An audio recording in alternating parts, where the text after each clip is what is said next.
Okay, so in the last video, I promised that I would share with you some ideas from contemporary thinkers, relatively contemporary thinkers, who make use of ideas within these three main ethical traditions, and that's what I'll do here. So the first example I'll look at is a professor at Princeton University, still writing and teaching, named Peter Singer, one of the most famous philosophers alive today. Peter Singer is an avowed utilitarian, so he continues in the tradition of Bentham and Mill, and he's made some very influential but also very controversial arguments. So one of the controversial positions that Peter Singer has taken has been about animal suffering and our treatment of animals. So following along the lines of Bentham's arguments about about the way that we should relate to animals, ethically speaking, Singer has argued that we all ought to become vegans and we ought to stop using animals for most of the testing that we use them for, though perhaps some testing, some kinds of chemical testing on animals does still have a utilitarian justification, but a lot of it does not, because we could make do without the products that are animal tested with very little suffering to ourselves, whereas the animals suffer greatly in the service of making those products available for us. Like think about perfumes and dyes and shampoos where, how many mice die as they're testing the toxicity of some chemical like that. The suffering of the animals is not justified by the increase in well-being or the increase in pleasure for the human beings that benefit from those testing practices. So that's just an example, but I mean, meat eating is another big example of the same kind. Singer published a book in 1975 called Animal Liberation, where he argued and kind of charted a course or described a possible course for moving towards a more ethical relationship to animals and arguing for the importance of doing this. And of course, it's very controversial because people are attached to their hamburgers and they're attached to the idea that they should be able to treat animals however they like and that there's nothing wrong with it. There are also, of course, the famous lines in the Bible that say that the earth and all its creatures were put here by God for the sake of human beings. And so these ideas are very controversial, maybe for obvious reasons. But Singer's arguments are that on utilitarian grounds, we all ought to cease a lot of the suffering that we produce in animals, which is unnecessary. I should also say that Singer's book has been very influential, and some describe it as the founding document of the animal rights, the modern animal rights and animal liberation movement. The second very controversial argument I will briefly consider from Singer comes from a 1976 article called Famine, Affluence, and Morality, and then was later published again in his book Practical Ethics, the first edition coming out in 1979, and it's gone through multiple editions since then. And that argument is about our responsibilities to the global, to human beings that are suffering around the world. So a version of this argument is actually included in Marino. I have not assigned this essay, but if you go to the chapter by Peter Singer in the Marino textbook, you can basically read the same argument. I'm going to just summarize for you here if you're interested.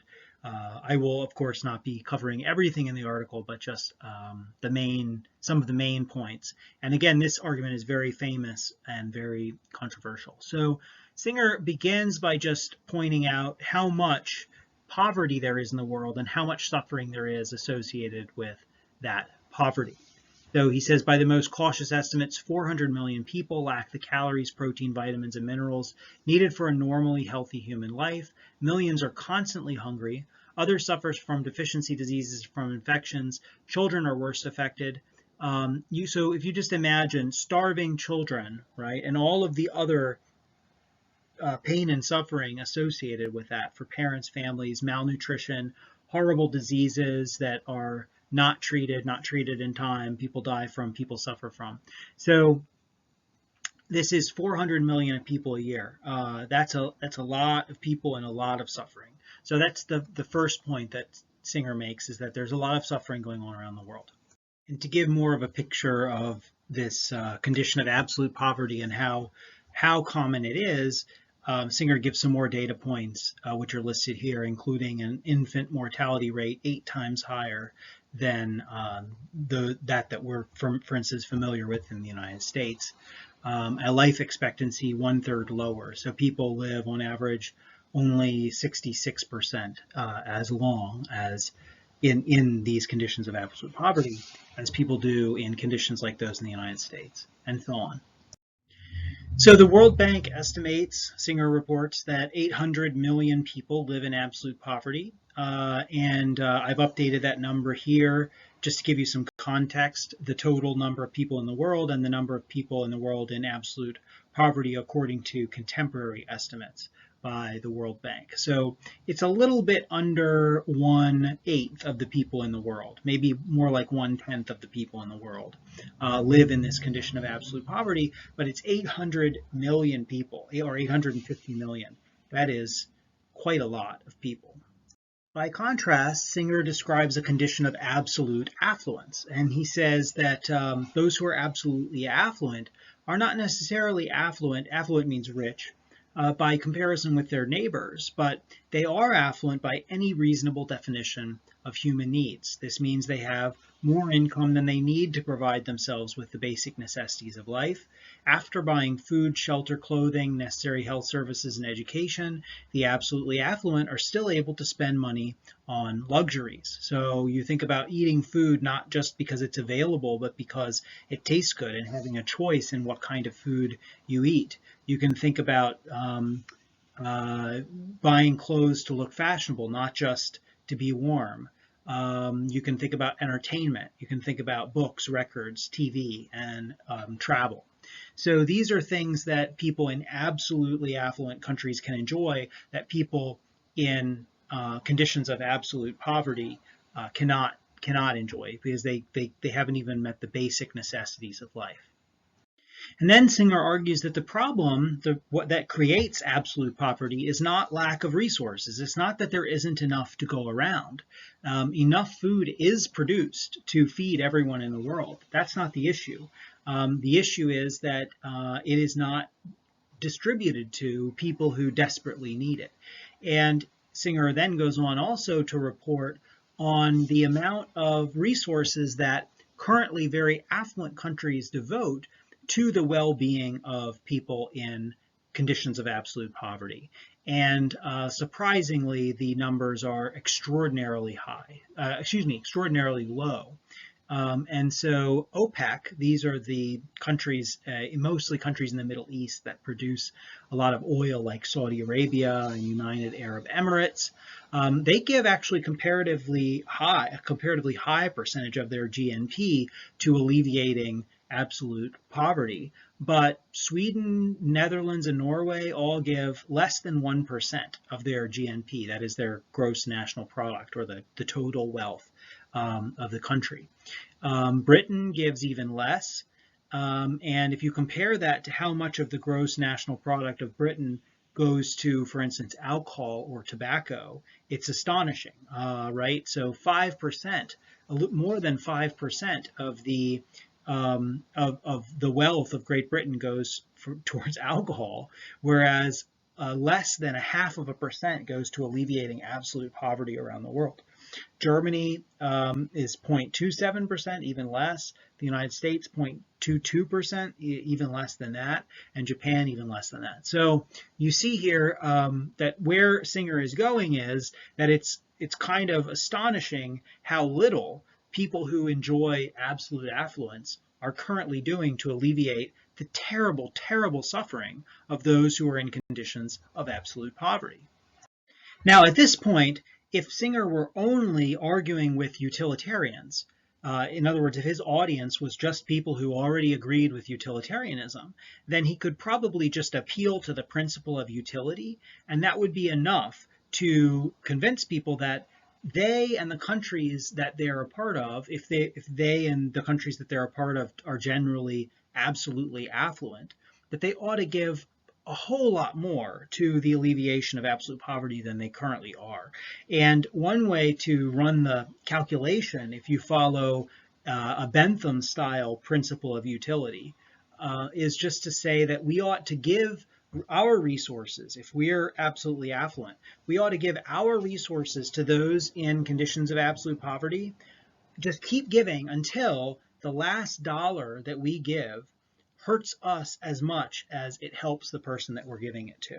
Okay, so if you think about that, the dollar that I give up to a starving family somewhere, right, that might feed that family. Because of the way that the economy there works, that dollar that I gave up may feed them for a whole day, okay, given the condition of food that family is willing to eat because they're starving. And the amount of suffering that alleviates for that family is extraordinary, okay? Now, compare that to how much suffering it costs me to give up a dollar. It's almost nothing. So from a utilitarian standpoint, it's obvious that I should be just basically pouring my money into conditions of absolute poverty to try to alleviate the suffering in those conditions. And almost nobody in a condition of absolute affluence today actually gives that much. So we saw earlier that the percentages are like 0.25% of the wealth of the United States goes to alleviating absolute poverty.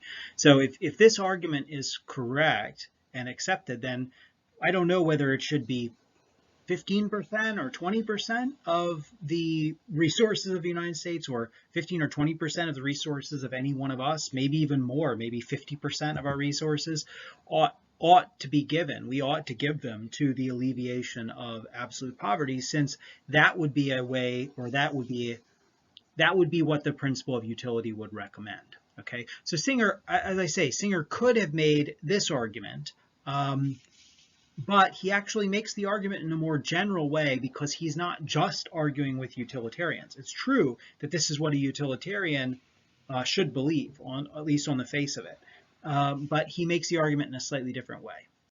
And this is the very famous argument, the drowning child argument from Peter Singer. So he says, imagine that you're walking to an appointment and you pass by a pool of water where a child has fallen into the pool of water and is drowning. Okay, what do you do? Singer says almost everybody will say that you should jump in and save the child. It doesn't matter, that you have an appointment or that there's an important other thing that you have to do that day. A drowning child takes precedence because, it just seems obvious, right? It seems like, if you really think about it, if this really happened and you saw a child drowning, you wouldn't hesitate to say the right thing to do is to save the child's life. And Singer says that if we believe that this is true, it's probably because we believe something like the following, that if it's in our power to prevent something very bad from happening without sacrificing anything of comparable moral significance, then we ought to do it. So the idea here is, okay, maybe I'm late to my meeting, but it's worth it to be late to a meeting to save a child's life. Okay, the child's life is clearly more valuable than me getting to or not getting to my meeting. And now Singer says, apply this principle to the case of absolute poverty. Okay, what we see is that if this was our principle, that if we can prevent something bad without sacrificing anything of comparable significance, we should do it. And we recognize that absolute poverty is something very bad. For the reasons he's given earlier. If we accept that there is some absolute poverty that we could prevent by giving up some of the other things that we enjoy and donating some of our extra resources, for instance, not to some clothes that we think are cool or a new game to play or something like that, but rather to the alleviation of absolute poverty elsewhere in the world, then it seems like the conclusion follows. We ought to give up those things in order to prevent some absolute poverty. So this is supposed to be an argument to convince us that we all should do more to alleviate absolute poverty and the suffering associated with it.